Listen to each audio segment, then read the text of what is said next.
আসসালামু আলাইকুম আমার প্রিয় ওমান প্রবাসী ভাই ও বন্ধুরা, আশা করি সবাই ভালো আছেন এবং সুস্থ আছেন। তো ওমান প্রবাসী ভাই ও বন্ধুরা, আজকে আমি আপনাদের জন্য 5টি গুরুত্বপূর্ণ ওমানের সংবাদ নিয়ে হাজির হয়েছি। তো আসুন দেখে নেওয়া যাক 5টি গুরুত্বপূর্ণ সংবাদগুলো কি কি। প্রথমেই দেখব শিরোনামগুলো। প্রথমে যে খবরটি আছে সেটি হচ্ছে ওমান প্রবাসী কর্মীদের জন্য বড় একটি দুঃসংবাদ। এর পাশাপাশি আরেকটি খবর আছে, সেটি হচ্ছে প্রবাসীদের যোগ্যতা যাচাই বাধ্যতামূলক করলো ওমান, ভুয়া সনদের কঠোর শাস্তি। আর সবচেয়ে বেশি গুরুত্বপূর্ণ যে সংবাদটি আপনাদের সামনে নিয়ে হাজির হয়েছে সেটি হচ্ছে ওমানে বাসা ভাড়া নিয়ে নতুন নিয়ম চালু করেছে এবার। এরপর থাকছে দেশে দীর্ঘদিন থাকলে বাতিল হবে প্রবাসীদের রেসিডেন্সি কার্ড। সবশেষ যে সংবাদটি থাকছে সেটি হচ্ছে ওমানে অবৈধ প্রবাসীদের একদিন বাকি, পুলিশের অভিযানে 34 প্রবাসী আটক। তো ওমান প্রবাসী ভাই ও বন্ধুরা, এতক্ষণ শুনছিলেন গুরুত্বপূর্ণ 5টি সংবাদ শিরোনাম।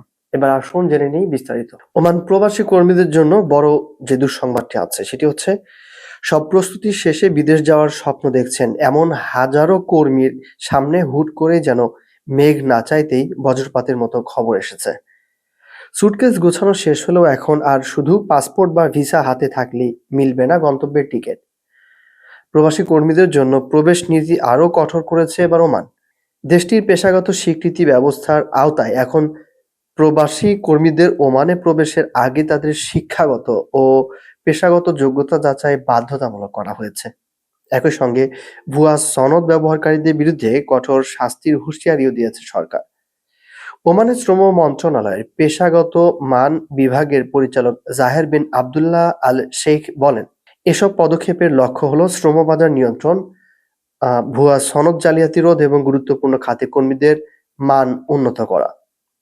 নতুন নিয়ম অনুযায়ী প্রকৌশল, লজিস্টিক্স ও হিসাব রক্ষণ সহ নিয়ন্ত্রিত পেশায় কাজ করতে ইচ্ছুক প্রবাসীদের ওমানে প্রবেশের আগে স্বীকৃত খাত ভিত্তিক দক্ষতা ইউনিটের মাধ্যমে তাদের যোগ্যতা যাচাই ও অনুমোদন নিতে হবে। যাচাই সম্পন্ন হওয়ার পরেই লাইসেন্স দেওয়া হবে এবং লাইসেন্স অনুমোদিত হলে তবেই প্রবেশ অনুমতি দেওয়া হবে। শ্রম মন্ত্রণালয় জানায়, তারা পেশাগত শ্রেণীবিন্যাস, সনদ ও কর্মের লাইসেন্স জাল করার একাধিক ঘটনা শনাক্ত করেছে। এ ধরনের কাজকে ওমানি আইনের স্পষ্ট লঙ্ঘন বলে উল্লেখ করা হয়। মন্ত্রণালয় জোর দিয়ে বলেছে, কর্মী ও নিয়োগকর্তা উভয়ের দায়িত্ব হলো কেবল অনুমোদিত সংস্থা থেকে লাইসেন্স সংগ্রহ করা এবং সেগুলোর সত্যতা যাচাই করা। নিয়ম ভাঙলে জরিমানা, লাইসেন্স বাতিল, দেশ থেকে বহিষ্কার এবং আদালতে মামলার মুখোমুখি হতে পারে। এছাড়া যারা এসব অনিয়মের সহায়তা করবে বা চোখ বন্ধ করে থাকবে সেই নিয়োগকর্তাদের বিরুদ্ধেও ব্যবস্থা নেওয়া হবে। এই সংস্কারগুলো ওমানের শ্রম বাজারে পেশাগত মান উন্নয়ন, নিয়োগকর্তাদের সুরক্ষা, স্বচ্ছতা জোরদার এবং স্থানীয় কর্মসংস্থান বাড়ানোর বৃহত্তর পরিকল্পনার অংশ। এর ফলে যাচাই প্রযুক্তি, নীতিমালা অনুসরণ ব্যবস্থা এবং স্বীকৃত প্রশিক্ষণ সেবার চাহিদাও বাড়বে বলে ধারণা করা হচ্ছে। এরপর যে খবরটি রয়েছে সেটি হচ্ছে প্রবাসীদের যোগ্যতা যাচাই বাধ্যতামূলক করল ওমান, ভুয়া সনদের কঠোর শাস্তি। ওমানে প্রবাসী কর্মীদের জন্য পেশাগত স্বীকৃতি ও যোগ্যতা যাচাই প্রক্রিয়া আরো কঠোর করা হয়েছে। দেশটিতে প্রবেশের আগে এখন থেকে প্রবাসী শ্রমিকদের একাডেমিক ও পেশাগত যোগ্যতা বাধ্যতামূলক যাচাই করতে হবে।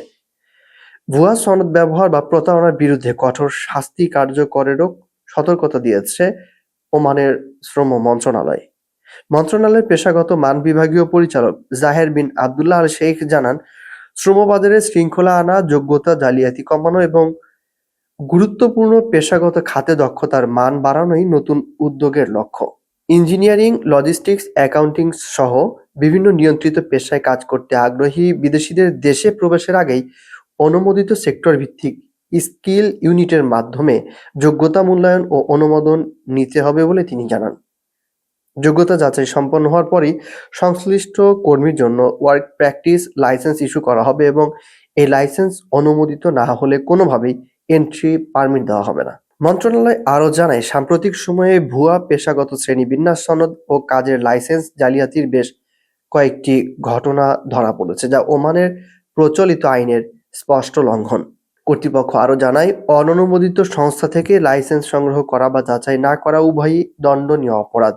এসব অপরাধে জরিমানা, লাইসেন্স বাতিল, বহিষ্কার এবং আদালতে অভিযুক্তকরণ পর্যন্ত শাস্তির বিধানও রাখা হয়েছে। পাশাপাশি লাইসেন্স যাচাইয়ে অবহেলা বা অনিয়ম করলে নিয়োগকর্তারাও সমানভাবে দায়ী থাকবেন। ওমান সরকার মনে করে শ্রম বাজারে স্বচ্ছতা ও পেশাগত মান বৃদ্ধির পাশাপাশি নিয়োগকর্তার সুরক্ষা ও ওমানাইজেশন নীতিকে এগিয়ে নিতে এই সংস্কার গুরুত্বপূর্ণ ভূমিকা রাখবে। নতুন নিয়ম কার্যকর হওয়ায় যোগ্যতা যাচাই প্রযুক্তি, কমপ্লায়েন্স সেবা ও স্বীকৃত প্রশিক্ষণ খাতে চাহিদা আরও বাড়বে বলেই ধারণা করা হচ্ছে। তো আসুন জেনে নিই এবার ওমানের আরেকটি গুরুত্বপূর্ণ সংবাদ। ওমানে বাসা ভাড়া নিয়ে নতুন নিয়ম চালু হয়েছে। ওমান প্রবাসী ভাই ও বন্ধুরা, অবশ্যই এই নিউজটি গুরুত্ব সহকারে মনোযোগ দিয়ে শুনবেন। ওমান সরকার বাসা ও বাণিজ্যিক প্রতিষ্ঠানের ভাড়া সংক্রান্ত বিরোধ দ্রুত ও স্বচ্ছভাবে সমাধানের লক্ষ্যে নতুন ডিজিটাল বিচার ব্যবস্থা চালু করেছে। গতকাল থেকে কার্যকর হওয়া মিনিস্ট্রিয়াল ডিসিশন ১১৫/২০২৫ অনুযায়ী ভাড়াটিয়া ও বাড়িওয়ালার মধ্যকার যে কোনো বিরোধ এখন অনলাইনের মাধ্যমে নিষ্পত্তি করা হবে। নতুন এই কাঠামোতে ভুক্তভোগীদের রেন্টাল ডিসপিউট অ্যাডজুডিকেশন কমিটির ওয়েব প্ল্যাটফর্মে অভিযোগ জমা, ফি পরিশোধ এবং প্রয়োজনীয় নথিপত্র আপলোড করতে হবে। এরপর শুনানির তারিখ, নোটিশ বা পরবর্তী প্রয়োজনীয় তথ্য উভয় পক্ষকে মোবাইল নম্বর বা ইমেইলের মাধ্যমে জানানো হবে। এতে আর আদালত বা সরকারি কার্যালয়ে বারবার যাতায়াতের প্রয়োজন পড়বে না। স্বরাষ্ট্র মন্ত্রণালয় জানিয়েছে, ডিজিটালভাবে দাখিল করা নথি, শুনানি এবং চূড়ান্ত রায় আইনগতভাবে সম্পূর্ণ বৈধ হিসেবে গণ্য হবে। তবে কোনো মামলায় বিচারক প্রয়োজন মনে করলে সংশ্লিষ্ট পক্ষদের সশরীরে হাজির হওয়ার নির্দেশ দিতে পারবেন। সরকারি কর্তৃপক্ষের মতে, ওমানের বিচার ব্যবস্থার ডিজিটাল রূপান্তরের অংশ হিসেবে নেওয়া এই উদ্যোগ বাড়ি ভাড়া সংক্রান্ত বিরোধ নিষ্পত্তিকে আরও সহজ, দ্রুত ও স্বচ্ছ করবে। বিশেষ করে দেশটিতে বসবাসরত বিপুল সংখ্যক প্রবাসী ভাড়াটিয়া ও ব্যবসায়ীদের জন্য এটি একটি গুরুত্বপূর্ণ আইনি সুরক্ষা নিশ্চিত করবে। বিশেষজ্ঞদের মতে, নতুন নিয়ম কার্যকর হওয়ায় দীর্ঘদিন ধরে জটিলতা, দেরি ও প্রশাসনিক ঝামেলায় ভোগা বহু প্রবাসী এখন আরও সহজে তাদের অধিকার প্রতিষ্ঠা করতে পারবেন। এবার যে গুরুত্বপূর্ণ সংবাদটি রয়েছে সেটি হচ্ছে, দেশে দীর্ঘদিন থাকলে বাতিল হবে প্রবাসীদের রেসিডেন্সি কার্ড। প্রবাসীদের জন্য রেসিডেন্সি বিধিতে গুরুত্বপূর্ণ পরিবর্তন এনেছে স্বরাষ্ট্র মন্ত্রণালয়। সংশোধিত আইন অনুযায়ী কোনো বিদেশি নাগরিক ৬ মাসের বেশি সময় কুয়েতের বাইরে অবস্থান করলে তার রেসিডেন্সি স্বয়ংক্রিয়ভাবে বাতিল হবে। কুয়েতের মন্ত্রী পরিষদের সিদ্ধান্তের ভিত্তিতে নতুন বিধান কার্যকর হওয়ার পরই বিষয়টি আলোচনায় আসে। মন্ত্রিসভা নির্দেশনা নম্বর ২২৪৯/২০২৫-এ উল্লেখ করা হয়েছে, ৬ মাসের এই বাধ্যবাধকতা সব ধরনের রেসিডেন্সি পারমিটের ক্ষেত্রেই প্রযোজ্য। তবে কুয়েতি নারীর সন্তান, দেশটিতে বৈধ সম্পত্তির মালিক এবং স্বীকৃত বিদেশি বিনিয়োগকারীরা এই নিয়মের আওতার বাইরে থাকবেন। কর্তৃপক্ষ বলছে, রেসিডেন্সি ব্যবস্থাপনাকে আরও সুশৃঙ্খল করা এবং আইনি প্রক্রিয়া শক্তিশালী করাই এই উদ্যোগের মূল লক্ষ্য। গৃহকর্মীদের জন্য বিশেষ বিধান রাখা হয়েছে। রেসিডেন্সি আইনের অনুচ্ছেদ ২০ অনুযায়ী তারা ৪ মাসের বেশি সময় দেশের বাইরে থাকতে পারবেন না। প্রয়োজনে স্পন্সরের মাধ্যমে রেসিডেন্সি অফিস বা সাহেল অ্যাপে অনুমোদিত ছুটির আবেদন করতে হবে। স্বরাষ্ট্র মন্ত্রণালয় জানায়, নতুন নির্দেশনা রেসিডেন্সি ব্যবস্থাপনায় স্বচ্ছতা ও দক্ষতা বাড়াবে। পাশাপাশি নির্দিষ্ট কিছু ক্যাটাগরির জন্য প্রয়োজনীয় নমনীয়তাও বজায় থাকবে। কর্তৃপক্ষ আরও জানিয়েছে, শ্রমবাজার ও রেসিডেন্সি ব্যবস্থাকে আধুনিকায়নের বৃহত্তর সংস্কারের অংশ হিসেবেই এই পদক্ষেপ নেওয়া হয়েছে। ভবিষ্যতে অনিয়ম রোধে তদারকি আরও কঠোর করা হবে বলেও উল্লেখ করা হয়েছে। আর এদিকে এবার ওমানে অবৈধ প্রবাসীদের একদিন বাকি, পুলিশের অভিযানে ৩৪ প্রবাসী আটক। ওমানে বৈধ কাগজপত্র ছাড়া বসবাসরত প্রবাসীদের আইনি সমস্যার সমাধানের শেষ সময়সীমা ঘোষণা করেছে রয়্যাল ওমান পুলিশ। শ্রম মন্ত্রণালয়ের নির্দেশ মেনে বসবাসের অনুমতি বা কাগজপত্র সংক্রান্ত ঝামেলা মেটানোর জন্য ২০২৬ সালের জানুয়ারি মাস পর্যন্ত সময় দেওয়া হয়েছে। পুলিশ পরিষ্কার জানিয়ে দিয়েছে, জরিমানা ছাড়া বৈধ হওয়ার বা সমস্যার সমাধানের এটাই শেষ সুযোগ। ওমানের বিভিন্ন সীমান্ত অঞ্চলে অবৈধ অনুপ্রবেশ ঠেকাতে জোরদার নিরাপত্তা অভিযান চালিয়ে একাধিক বিদেশি নাগরিককে আটক করেছে রয়্যাল ওমান পুলিশ আরপি। দেশটির সামগ্রিক অভ্যন্তরীণ নিরাপত্তা বৃদ্ধি এবং সীমান্ত অপরাধ নিয়ন্ত্রণের লক্ষ্যে এই সমন্বিত অভিযান পরিচালিত হয়েছে বলে জানিয়েছে কর্তৃপক্ষ। ওমান পুলিশ বিবৃতিতে বলা হয়েছে, উত্তরাল শারকিয়া আর আল উস্তা গভর্নরেট পুলিশ কমান্ডের যৌথ অভিযানে আফ্রিকান বংশোদ্ভূত ১২ জনকে আটক করা হয়। তারা সীমান্ত অতিক্রম করে অবৈধভাবে ওমানে প্রবেশের চেষ্টা করছিল বলে অভিযোগ পাওয়া গেছে। একই ঘটনায় অবৈধ অনুপ্রবেশের সহায়তার অভিযোগে আরও একজনকে আটক করা হয়েছে।